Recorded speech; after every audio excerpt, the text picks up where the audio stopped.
What is the world's most dangerous ideology? In the first part of the 20th century, the answer was fascism. First manifest in Italy in the 1920s, and then in Nazi Germany and in Imperial Japan. It took a world war and 50 million dead to stamp it out. In the second half of the 20th century, the answer was communism.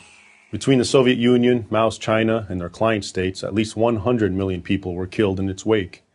Today, the answer is Islamism, a radical and often violent form of Islam. Like fascism and communism, Islamism is totalitarian in nature. The state controls everything. Also, like fascism and communism, Islamism is inherently expansionist. It always seeks to get bigger, cross borders, and bring as many peoples as possible under its control. And, like fascism and communism, many of Islamism's adherents are prepared to kill to achieve its aims. Those aims are antithetical to everything Western and other free societies stand for.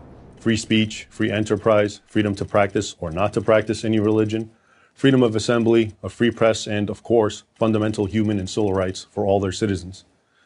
Islamism completely rejects the Western principle of separating religion from government.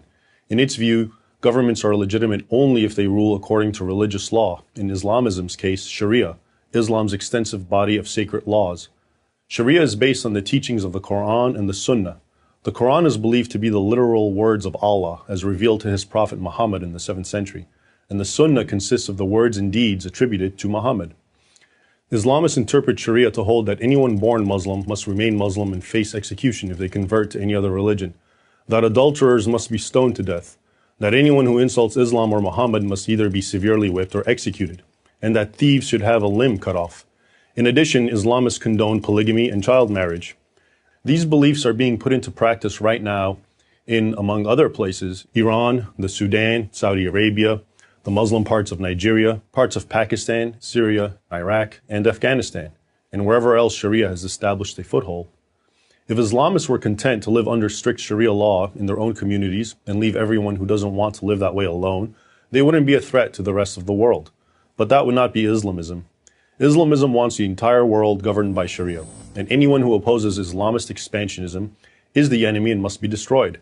That, of course, includes the United States, all of Europe, and Israel. But it also includes fellow Muslims. Indeed, Islamists have killed far more Muslims than members of any other group. So how many Islamists are there? Nobody knows for sure, but we can make some conservative calculations. There are approximately 1.5 billion Muslims in the world. How many of these are Islamists? A 2013 Pew Research poll offers some clues. 86% of Muslims in Pakistan, 80% in Egypt, and 65% in Jordan support the stoning of adulterers. 79% in Afghanistan, 62% of Palestinians, and 58% in Malaysia, considered a moderate Muslim country, support the death penalty for Muslims who convert from Islam. If only 10% of the world's Muslims are Islamists, and the percentage is likely higher, that's 150 million people. Among these, how many are willing to take violent action to enforce their Islamism?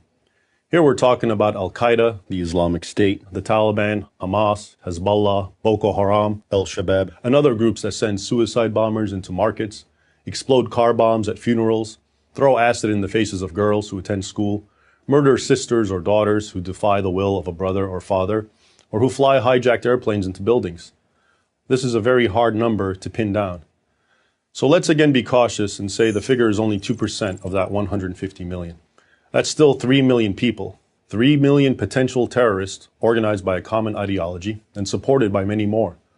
The good news is that hundreds of millions of Muslims are not radical Islamists. Just to cite one example, the Islamist Muslim Brotherhood governed Egypt for 1 year in 2012.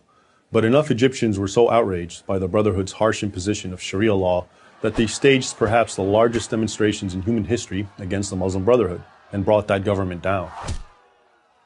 Since the beginning of the 20th century, every generation has been confronted with a lethal threat to freedom and fundamental human rights. Free people defeated the last two totalitarian threats, fascism and communism.